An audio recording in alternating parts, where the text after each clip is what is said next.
Okay.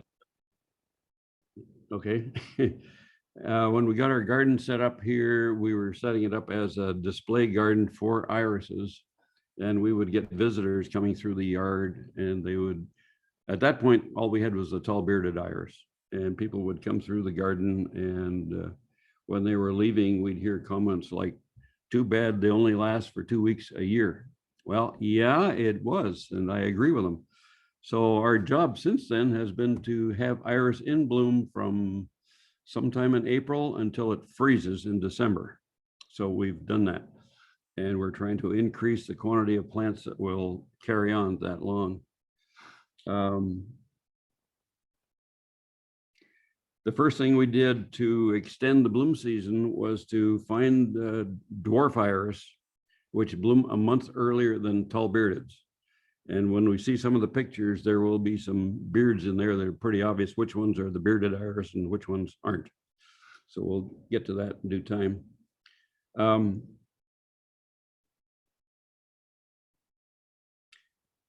The median irises, originally, I think Bob Schreiner actually made an expedition to Northern Europe to collect these different species other than tall bearded that existed on the continent. And when he came back, he started calling them Lilliput irises. There was no classification for them. They were just less than tall beardeds in size. In a short time after, that's about the time I got introduced to the iris world. And in short order, they began to classify these little irises by their height. So there's a miniature dwarf class of bearded, which blooms in April. They start real early. The little ones start first, and then they sort of work up like a ladder.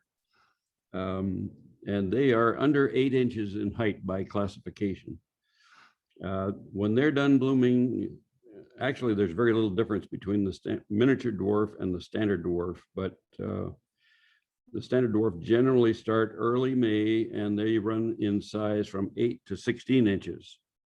So we have to deal with that. Then after they're done, then we have what we call the intermediate irises, which run between 16 and 27.5 inches. We think the 27.5 inch comes from the international registrations, which are probably in metric, but it keeps us on track with our system here. After that, then we go into the tall bearded bloom season, which is late May. Generally, they're still opening up in our field here right now. But the border bearded, which is still considered a median under 27 inches, 27.5 inches, and the tall beardeds, which are over 27.5 inches, is simply the size. The proportion of the little irises of the border beardeds is the flower should be smaller in proportion to the size of the plant. We've got a good one coming out next year, which meets those criteria. There is one classification in there which is kind of strange, and it's called the miniature tall bearded irises. And generally, these are iris species from Europe, which were bred to fit the criteria of the under 27.5 inch. The flowers are much smaller. They're used for table decorations and that sort of thing. I got in a big debate with the Russian Iris Society. What is a miniature tall bearded? So we went round and round on that for a while. I think he gave up. Anyway, then we get to the tall bearded, which is still the biggest season of the year as far as visitors are concerned. We're getting a dozen people a day through here right now. They're still blooming. Some of them just opened yesterday. There's early and late varieties. So we now have tall beardeds over probably a month or more in bloom out in the field here. And that's just the regular spring blooming types. There are others. Late May, which is now, is a very busy time for us because we have the border beard. Yeah, the border beardeds are still blooming. The miniature tall beardeds are still blooming, and the tall beardeds are getting going really well now. They're actually on the downhill slide. The early ones are done, but the late ones are still coming in. At the same time, the Siberian iris field comes in late May also. So that field is almost in full bloom right now.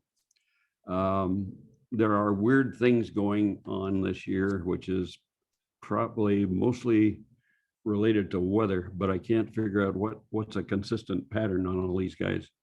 We have the first week of June right now, we have Spurria irises coming into bloom, which is fairly predictable. These are a really tall beardless type. I don't have any pictures of those tonight. They're just starting to bloom like a couple of days ago. They're very tall. They're about shoulder high, maybe more. They do best in the southern states where it's hot and dry. And if they're growing down there, the plants bloom early and then go dormant. And they just sit there till it cools off in the fall.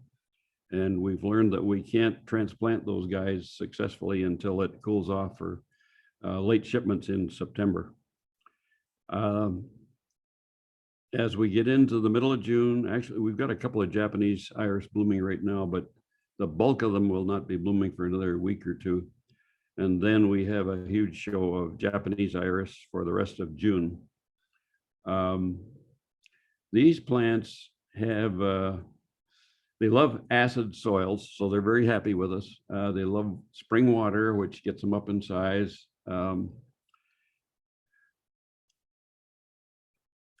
The pH is very important to them. They like, well, they're happy wherever we are at pH 6 probably. They're doing pretty well.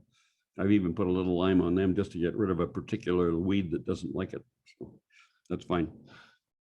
So they'll be blooming for the rest of June, I think. The Louisiana iris usually are varieties that like the heat of the southern states. Where I see them best is when we go to a convention in Texas, when they're about 4 feet tall or more. As I grow them here in the Northwest, they tend to be shorter than that. They probably bloom at 3 feet. But I think this is a weather thing. And as long as we pump lots of water on them, they're quite happy with us. So some of those are starting to show bloom already, which is really not what they're supposed to be doing. This year is weird. I'm not sure how it's going to go. Okay, let's try the next page here then. Miniature dwarf. Okay, going up through the classification. Bearded iris. See that little purple thing in there? That's the beard. Okay, a miniature dwarf, this thing probably blooms about 4 inches tall. The flowers are measured for classification purposes from the top of the flower to ground level. And so they're under 8 inches in height. Many of these plants, the foliage gets taller, will continue to grow through the summer season. And some of the foliage gets to be much taller than the flowers, but we go by the flower itself. And sometimes we'll grow a seedling 4 or 5 years in the garden trying to figure out, okay, is it a miniature dwarf or is it a standard dwarf? And it just depends. A lot of them grow right around that 8-inch mark, which is really frustrating. At any rate, Micron is a miniature dwarf. That would be in April sometime. Okay, the next one then. There we go. Hot coals, that's one of my kids. I call them kids because we're looking for personalities on all these plants. Some are more vigorous than others. Others are earlier blooming, some are later blooming. And so we're watching all the time to see just what kind of a personality these plants have. I like oranges personally, so I do a lot of breeding with that color pattern.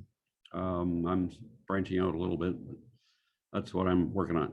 So the foliage, you can see here, the foliage, some of these leaves get quite large. So I think a good miniature dwarf for breeding purposes would have smaller foliage than that. But I can forgive that since when they're blooming, they're within the 8-inch classification. Okay, next one. Gecko, that's one of my favorite kids. Really bright color. Looks good right here. He's probably about 4 inches tall. He is a little guy. When we're naming these things in the middle of winter, for a miniature dwarf, I like a real short name. So that's what I work on. Gecko is one of my kids. Good color. Its biggest fault is big fat foliage again. And so we'll see. Cubby is one that came from Shriners. It's unusual for Shriners Gardens to be putting out a miniature dwarf, but it fit the height classification and they've done it. So here's theirs. purple beards, look good. Chocolate chips is one of mine that goes back a few years. It's sort of a chocolate brown. The color may be a little off here because of the lighting on some of these pictures, but that's pretty close. Okay, there we go. Boink. That's one of my kids again. Short names. I try to get all of my names when I register names with the National Registrar. We've got 100 years worth of names in there that are already used. So we have to apply for a name and pay for it, 15 bucks each. And I got Boink. So that's one of my little kids there. So I kind of like that guy. He grows very well. Oh Grow Up is a seedling from one of the hybridizers in Salem. I should say right now, the iris world pretty much circulates around Salem, Oregon. There are more hybridizers per square mile in Salem than anywhere else in North America. And it's because people are retiring from their full-time jobs, moving to Salem, buying a hobby farm, and then they're doing what I'm doing, which is picking on some types of irises to grow. This is Linda Miller in Canby, actually, that did this one. We like her work. She does a good job. There again, the foliage is bigger. We got to do something about this foliage thing, get it down so the flower shows better. But that's okay. We're working on it. Okay, next one. Bright Mite. Okay, this one has a tendency to rebloom. So it blooms in its normal season back in late April, and then sometime this spring it'll be blooming again. I think it's fairly early. It might even be out in bloom out there now. I'm not sure. Something strange is going on this year. There are several standard dwarf beardeds that are still blooming, and here we are at the end of tall bearded season, and they're still putting out flowers. We're looking for consistency on these patterns, so we'll be watching these for the next couple of years to see what they're really doing here. But this is one that has rebloomed pretty consistently for us for several years. We look at these seedlings for maybe 5 years on average before we ever stick a name on them or decide to throw them out. Actually, we throw them out quicker than that if we don't like them, so that's fine. Standard dwarf will be 8 to 16 inches tall. Deacon is considered to be the closest to a black and white placata. The pattern, we shorten up our descriptions of patterns and stuff. A flower that has the white in the falls like that, and then the rim is another color, is considered to be it's almost a black placata when you see it out in the field there. And the blue is the beard, which shows very prominently there.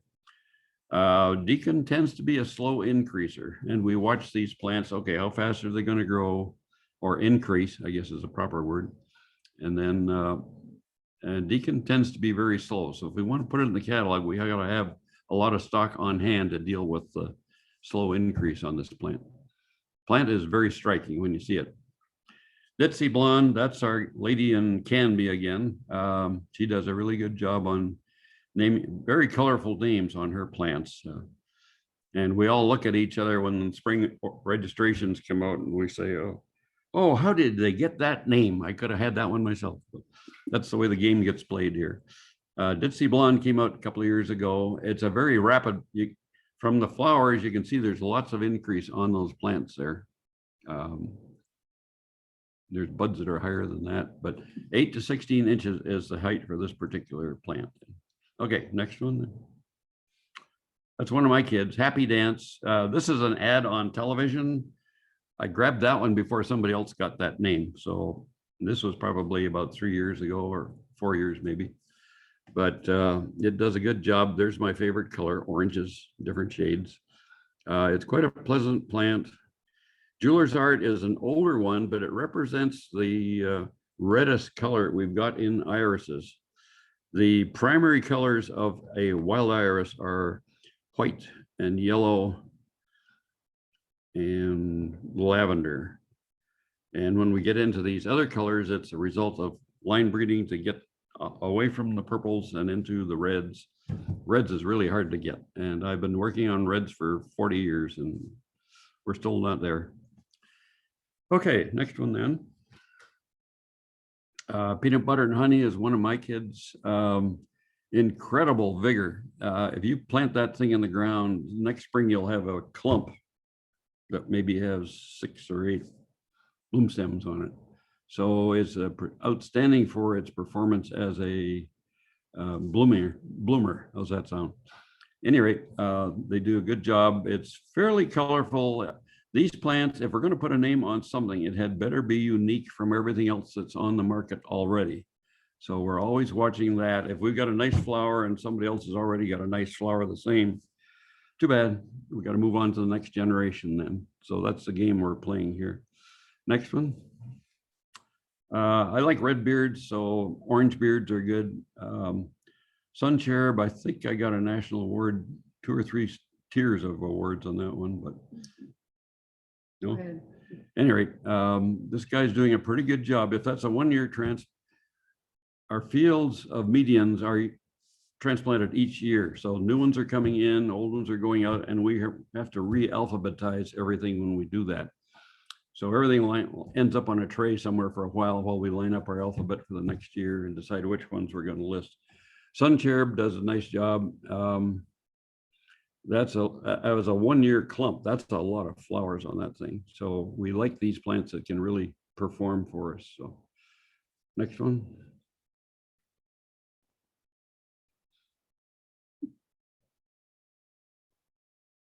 There we go. There we go. Okay. Oh, Maui sunrise. We go over to Maui in the middle of winter, and that's when I do a name search and try to come up with names for the plants next year. So I use a lot of Hawaiian names on my plants. Maui sunrise is one of them. This one did very well in the award system. Again, you're putting up 1-year plant with 3 bloom stalks is really pretty good. I see the one in the background there. There's 4 or 5 bloom stalks on it. So this is a really vigorous floriferous plant. That's what we really want on these things here. Okay, next one. There's color. Venusian, it was last year, I believe, Marky Smith. We work with a half a dozen hybridizers from around the country. Marky Smith, the hybridizer for this plant, lives in Yakima, and we get about 6 plants from her every year to introduce for her. Our garden becomes a shopping center for different iris types, and we're all hybridizing different things. So Venusian is an excellent little plant. Marky does an incredibly good job on these things. So, okay, yep. Okay, now we're getting into the area where we've got extended bloom. All of these different iris categories, a plant is expected to come up and bloom for about 2 weeks and then move on to the next category. Fairy fireworks, if you look into that clump, here's the first 2 flowers to bloom, but way down in the foliage, there's buds that won't even get up to the surface for another 2 weeks. So this thing will bloom for a whole month or more all by itself.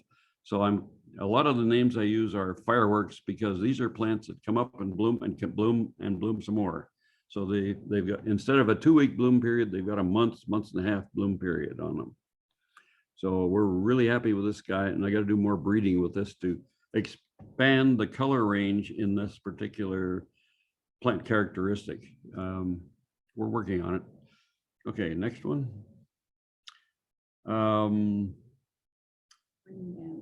Green Dance returns. Okay. This is one of the rebloomers. There was a hybridizer up in Canada around Toronto somewhere that was doing a really good job of putting out reblooming dwarf irises. So we got his stock, and Forever Blue is the name of that plant. This is a seedling from that one, and getting rebloom into the blue colors is really a good thing to do. Rain Dance Returns usually blooms about early September. If there's a problem with the rebloomers, it's that we never know when they're going to rebloom. It might be middle of July, it might be the middle of September or October. One of these pictures shows a plant that doesn't rebloom for us until late October. Well, okay, we've almost finished transplanting by then, but this is a good picture because it shows the flower, and the foliage is a good size for this particular plant. So I like that guy. That's one of my kids, of course. Autumn Surge is another one of my kids. Autumn means that it's going to bloom in September. Sometimes if we get a crazy year like this one where there's no winter, it may bloom a little earlier or a little later, but until we get a pattern on it, I don't know what to say about this guy. Okay, next one then. Intermediates. Okay. There's a lot of reblooming intermediates in this particular group. This is not one of them. This is one of my kids. There's the placata pattern again, a white flower with a purple rim. That's good stuff. Roundup, rim around is a particularly good plant because the petals touch on the side. On a modern iris, we're getting to the point where we can almost count on the petals touching as they go around. You get more surface color out of the plant that way. And I figure if you're going to do a 2020 iris, it better be touching out. This one isn't quite touching. This is a couple of years older. Another pattern here is these veins, which we used to call half marks. They're not half marks. These are actually veins that go from the beard out to the edge. They're like spokes on a wheel. And this is becoming a very popular pattern for hybridizers in a lot of different directions. So next one. Okay, Aquarian, some of them are a little reluctant to rebloom, but they'll do it sometime. I think Aquarian will send up a flower. We've got a row of maybe 50 or 100 of these things, and they will send up bloom stalks at random. There's no one season for it, but you never know where you're going to find an Aquarian bloom shoot up there. But it's a good one for the pink colors. Red hot chili, that's a good one. Really bright colors. This came from a grower over in Idaho. And his parents used to live down in Southern California. And I'm glad they moved to Idaho because their soils are much better over there. So they transplant to here, good. Red hot chili will rebloom pretty early. I'm gonna say the end of August, maybe into September. So that we're still dealing with plants that they bloom once in the springtime and then some other time that we don't know about later in the season. So this is a good one. Okay, next one. Okay, here's the one that waits until October before it reblooms. Cool Hands, Warm Heart. It's an intermediate. Blooms pretty well. This came from a lady in Indiana, yeah, south of the Great Lakes. And these other people send plants over to us to see how they grow in our climate, and then we report back to them and say, well, I think this is a good one. Let's stick it in the catalog. And each year we're doing that with about 7 or 8 different people. So Cold Hands made it a couple of years ago, and it's a pretty reliable rebloomer. They all rebloom at once, which is a little different. August Treat is one of my kids. It actually will rebloom in late August, and it's a pretty consistent. We're looking for consistency in the pattern of these things. So it's doing a pretty good job there. Yep. Okay, next one. Another one of my kids, Fast Forward. I'm always looking for names that sort of tell you, okay, something's happening here you need to know about. And Fast Forward just means that it blooms more than once. So IB again, this is a busy class for rebloomers. What we've done with those things, we breed a tall bearded with a standard dwarf, and you get something in between here, which is an intermediate. About knee high is typically what they are, IBs. So, okay, next one then. This picture was taken up by our sidewalk. We planted a whole bunch of irises up by the sidewalk on the street here on 119th. And most of them are rebloomers. This is Midsummer Night's Dream. This came from Colorado. So we're bringing stuff in from all over the country. That's probably Renaissance, that blue one in the background there. So they are really mixed up this year. They bloomed earlier than any of the other. All these rebloomers up by the street bloomed at their own time. It was really strange. Mini Mahalos, there we go, Hawaiian name again. This thing is a ferocious rebloomer. Mini Mahalos can start reblooming sometime in August, sometimes, and then it can put up stems in any time until it freezes in late fall. Usually doesn't wait for too late in the fall, but very floriferous plant, as you can see from the buds in the background of that picture. Okay, next one, border beardeds. Okay. The pedigree on this was very interesting. I didn't know what was going on until I checked the pedigree and found out that the parent plant to this thing was first registered down in Southern California as a border bearded. That plant, the parent of this one, grows up here as a full-blown tall bearded, and it's because our climate is different from Southern California. This happens quite a bit. We've got plants from Australia that are doing the same thing. Growing in a hot and dry climate, they're registered as under 27.5 inches. Once we get them to the Northwest where it's cool, they grow up. This particular plant did not grow up. It stayed down there at border bearded size. So we were very happy with this thing. This is such a ferocious grower. And once it started blooming, reblooming last summer, it just kept putting up flowers all summer long. So it's almost an ever blooming iris. I've sent a couple of pieces of this over to Hawaii to see what happens over there. We'll see. Okay, next one. Miniature tall beardeds. Okay, this is the one I said, okay, this is a weird category. European diploids make up the bulk of these plants. And they tend to be smaller flowered with a nice sinuous little stem, and they're particularly good for flower arrangers. And so I don't know that you'll ever see them on the commercial market. I have all kinds of them, other hybridizers. You got to get into plant specialists in order to find these things pretty much. But this one's quite nice. Okay, next one. Sanded pattern. Okay, here we got sanded spots all over the place. Merit, this one actually does rebloom for us. Nothing I planned on, nothing the hybridizer. That was Ken Fisher did this. We didn't plan on him having rebloomers, but if it's going to do that up here in the Northwest, then we introduce it as a rebloomer. If you get into mail order catalogs, you're going to find a whole bunch of plants that are called rebloomers. They do not rebloom up here. Some of them don't. A lot of them will rebloom down in California, Southern California. Some of them I've seen in the catalogs were actually grown and introduced here in the Northwest in Portland. And they never ever rebloom for me in 30 years, but they're calling them reblooming because of something they do somewhere else in the country, usually Southern California. If I do a lecture down in south of Los Angeles, San Diego, yeah, they've got plants that growing down there in the dead of winter, I think. So they're a very different climate from ours. Okay, next one. Maui mango.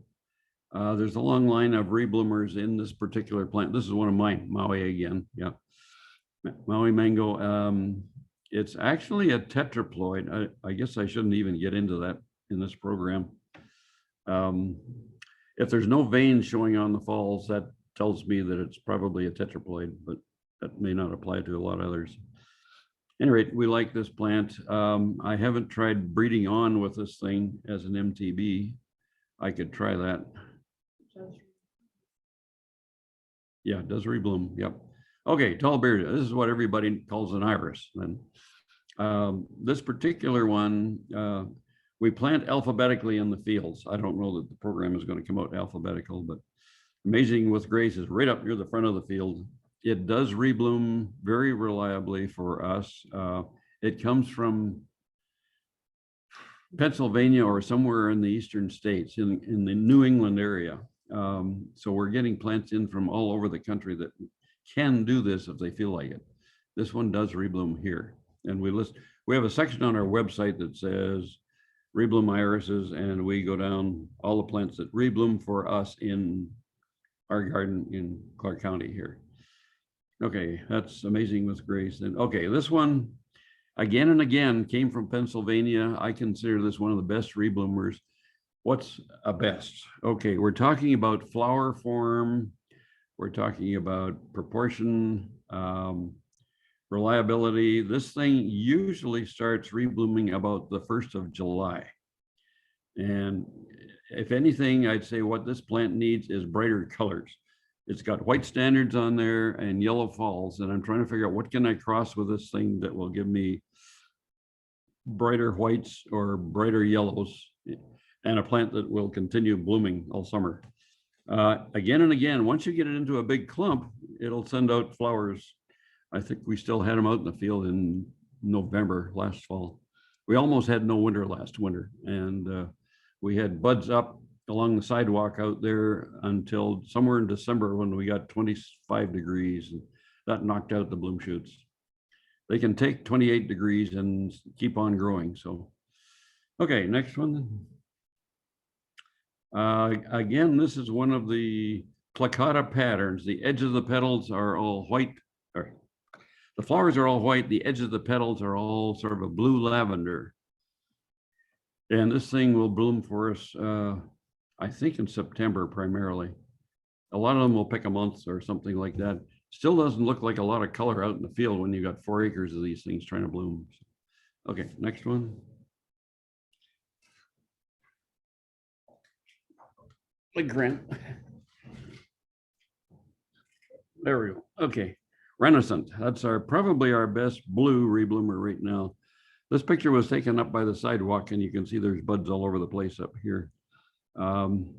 In the background is our Japanese iris field, which won't bloom for most of another 2 weeks, I think. With the heat, it could. Cornhusker is a very reliable rebloomer. It blooms all over the field, July, August, September. Very random. You never know when it's going to show up, but it does rebloom. Piggy Sue, there's not many pinks that rebloom, and I'm doing my level best to breed it with other irises with better form, better color, and newer shapes. We'll see what happens in a couple of years, but it does rebloom quite a bit. Okay, there's a black one, Ozark Rebounder. Must come from Ozark, right?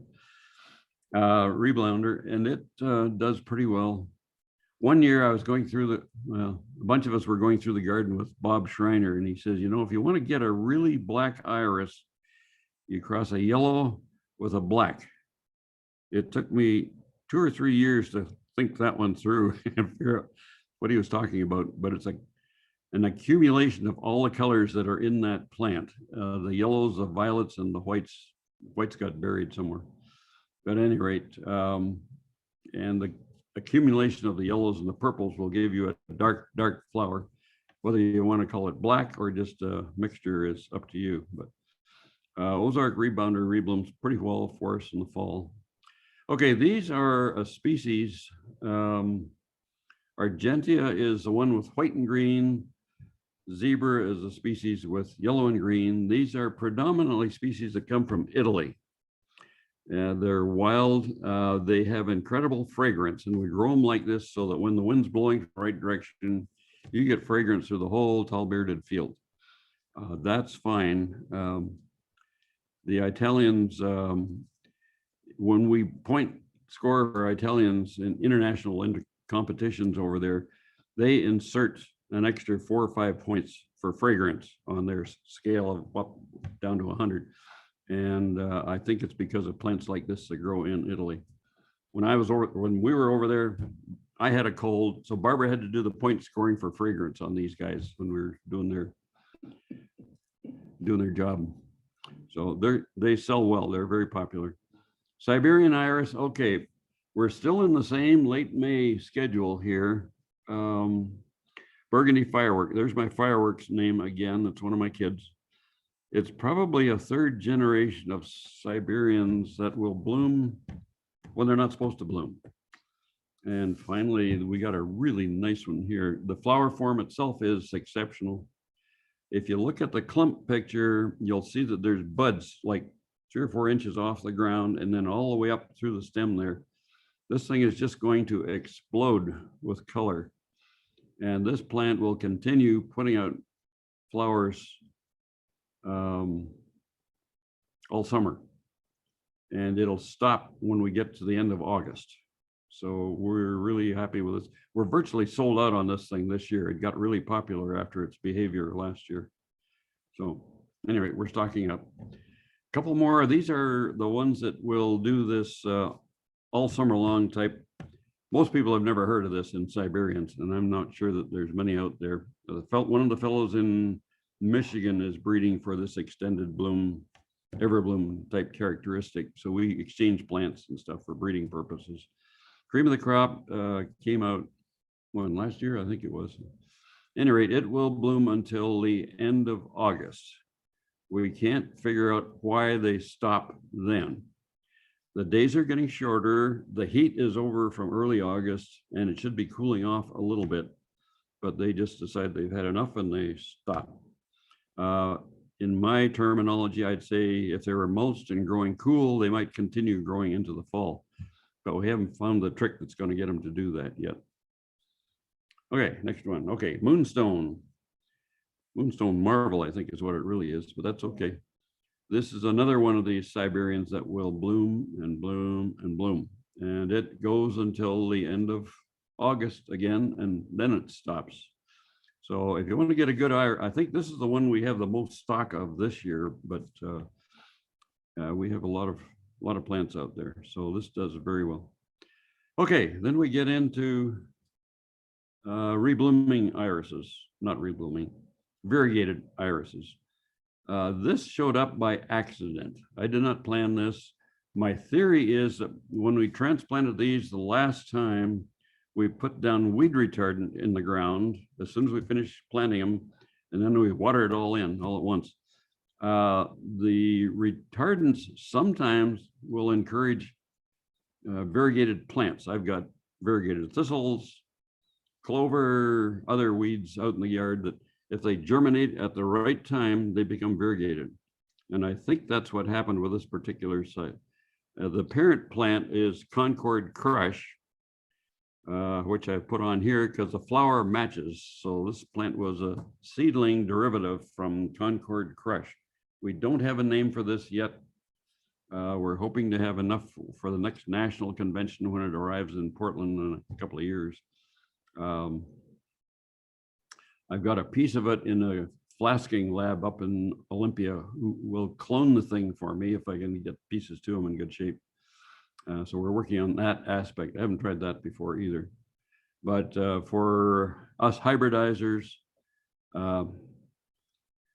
this is the mother lode. You've got a plant that nobody else on the planet has. It's growing well. It's been variegated. Some variegated plants have a tendency to revert to green after a year or 2 or 5. This plant has been doing a good job of staying just like this for 4 years now. So we're pretty happy with how it's going on. Okay, Japanese iris. Now we're getting to the big guys. They come on late June. Actually, there's a couple starting to bloom already, which is fine.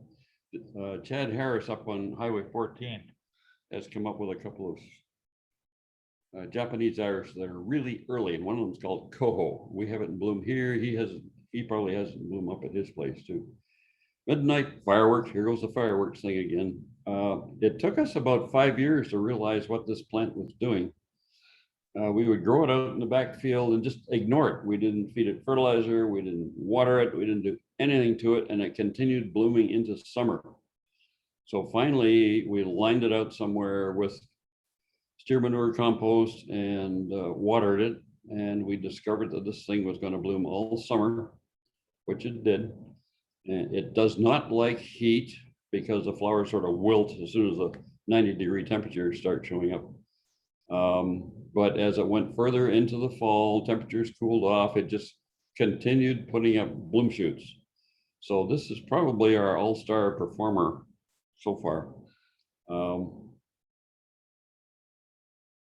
Okay, that's fine.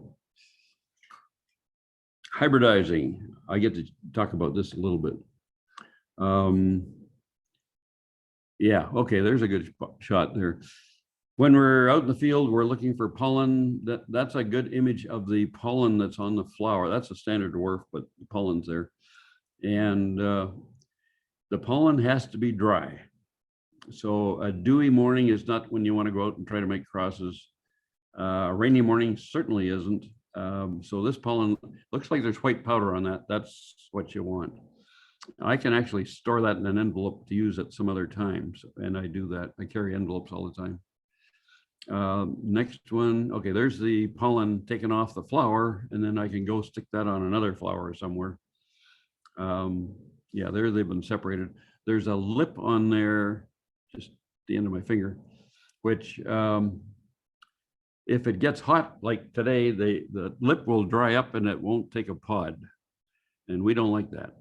Other than that, if it's cool and cloudy, that's our best time to actually make crosses with these things. And this plant should be Where the pod is right below the flower there. There's a little fattening right there on the stem below the flower. We'll get a seed pod there that might be anywhere from 25 to 50 to 80 seeds on it. Then we can almost judge by the side of what it's going to be. So, and then we store those. When those seed pods ripen in August, we will store them in I use nylon stockings just to store the plants until the dead of winter. And on January 1st, I have this drop dead project of planting iris seeds with a football game on usually. And I sit down in front of that and just start stripping seed pods. And I usually will plant about 3,000 seeds per year. And out of that 3,000 seeds, I may get 3 or 4 that I think are better than anything on the market. So it's not an easy game, but when you get a good one, you sure like to know it. Okay. Okay, questions? If we have any. Yes, there are a couple here. Okay. One question is, can iris be transplanted in the summer as soon as the greens turn brown? I don't quite get that question. Iris can be transplanted. We don't start until the side growths are mature for shipping on orders to people who expect them to bloom next year. However, in our own fields, we don't care how big the rhizome is. So we could actually dig them up and plant them right after bloom season is done. The plants go through a cycle where they go through their growth cycle to produce bloom shoots. When the bloom shoots are done, then they start putting out roots. That's when you want to transplant them, is when the roots are developing. And we can do it a lot earlier than we need to, but for people who want a bloom on it next year, we let those rhizomes mature for a while. Okay, thank you.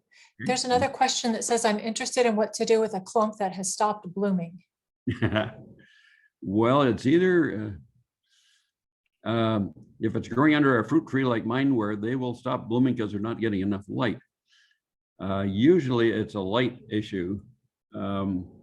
If a clump has been there for maybe 10 years or more, they may just, well, if the soil is worn out, they'll get weaker, but usually it's a light issue that does that. And yeah, we got called, the Iris Society got called over to the Japanese garden one year, and they says, we got all these Japanese iris, none of them are blooming. Well, the trees in the Japanese garden had grown up so much that the plants were in shade. And so they just said, well, you got to plant them somewhere else than where they were trying to grow them. I'm not sure. You may get a weakening of the plant over years. We transplant most of our stock after about 4 or 5 years at the most. And we'll add compost to the soil when we do that. The soil's pretty much worn out by then, and we have to compensate for that. We use a lot of horse manure, steer manure, whatever we can get. So. Okay, thank you. Okay. There's a question that says, we have an iris that has produced about 5 to 6 flowers each year. This year, there's only 1 flower and lots of vigorous green growth. What? Needs to be transplanted. Yeah, when they start going downhill like that, it would be an issue of transplanting them and getting some new subsoil in there that will invigorate them. We do that every year here for our transplants. And 5 years is, it's about, we figure that an iris growing in fresh soil that has not had iris in it before can behave beautifully for about 3 years, and then it starts going downhill after that. When you break up a mature clump like you're talking about and take off the vigorous pieces on the edge of the clump, they're going to take a year off from blooming anyway before they start blooming again.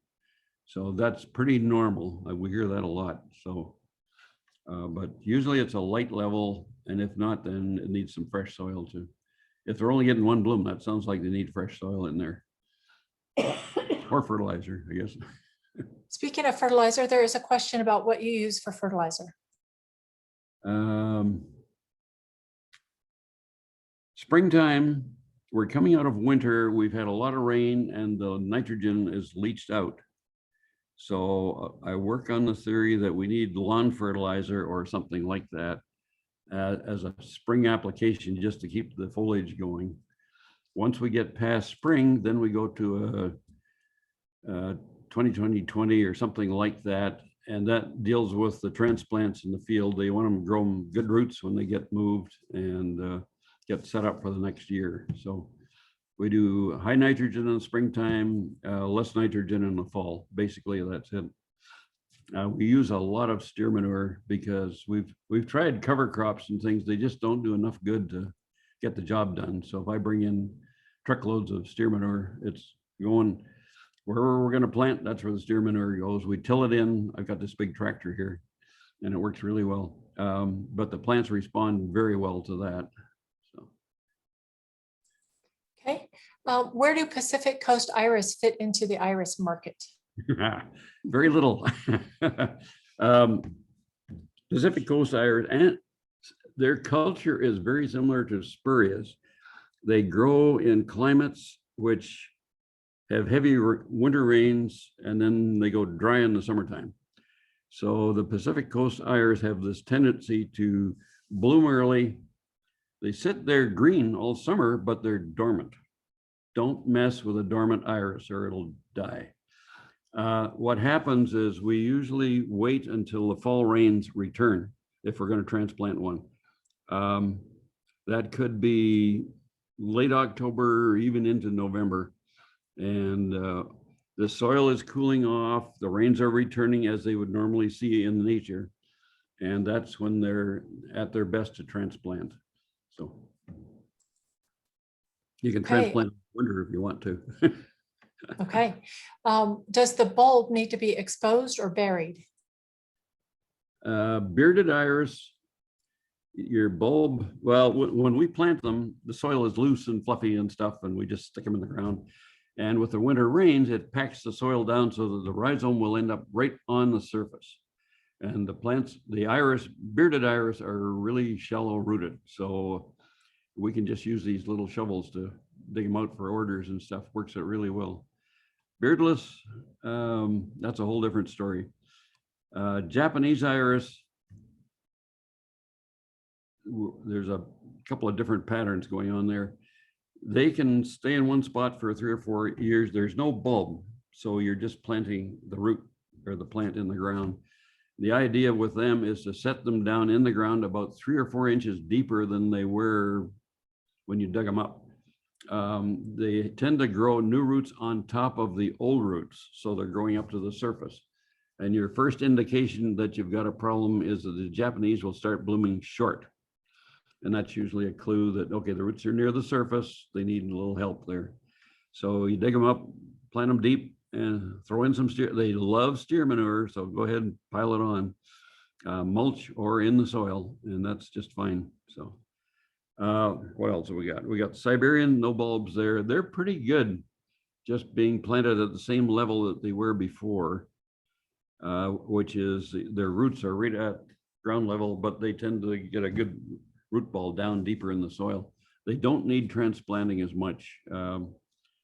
Matter of fact, I've got one clump out in the field here that I haven't transplanted in 10 years and it's doing just fine, thank you, including blooming. But that's a different type. The spurias, we had a real problem one year when we tried to move them early in the fall and they weren't ready for it. And we had to wait and see what was going to happen to them. They've settled down now. We've settled down, I think. Plants are the same. We're learning how to deal with the plant is what it amounts to. The spurias are much like the PCs. They want to sit there dormant until winter rains come along to help them grow. And then they'll start producing bloom shoots. Do you deadhead your irises?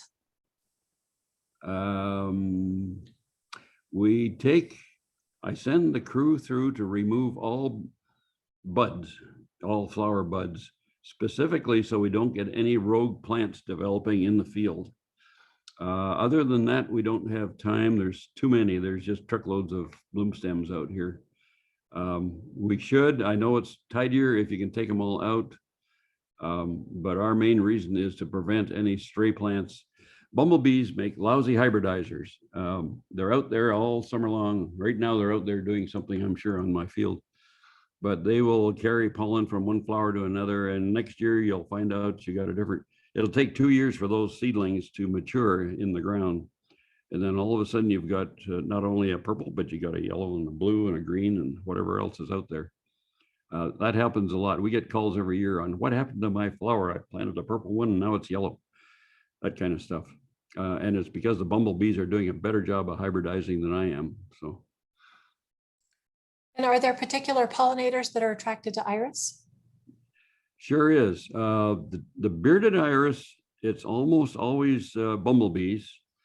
When we get to the Spuria field, you want to be really careful where you're going because there is a real panic going in there from honeybees.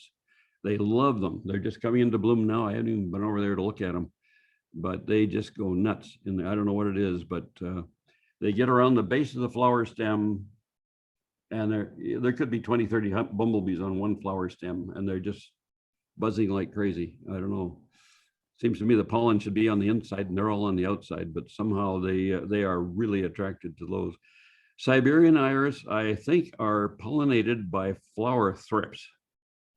The pollen is so tightly clamped on the stems that if I want to cross a Siberian, I really have to go out with a toothpick and pry that pollen out of there. If I'm not there with a toothpick, then I think the flower thrips, almost every bloom out there will be pollinated by the end of the season. And I think it has to be foliage thrip or flower thrips that are doing the pollinated in that field. PCs, I'm not so sure about. We don't have enough of them to get a pattern on them. Japanese, it's usually, that's the bumblebees again. Yeah. Yeah, it's really strange how the bugs have their own preferences as to what they want to go to. Okay, well, thank you so much for sharing all of your wisdom and your experience. And again, we want to encourage folks to go out and see you. How late do you recommend folks going out in the season? Well, we're going to have good bloom here for another month. So whenever they want to come out is fine. I figure I can stay out there till I can't read labels anymore, and then I got to come in, but that's not visitors doing that. So they can come out here. Well, we're getting such long days now, you could actually come out after dinner and it would be very comfortable and temperature wise. The tall beardeds are going down. Japanese are coming in. Louisianas are starting to bloom and they're not.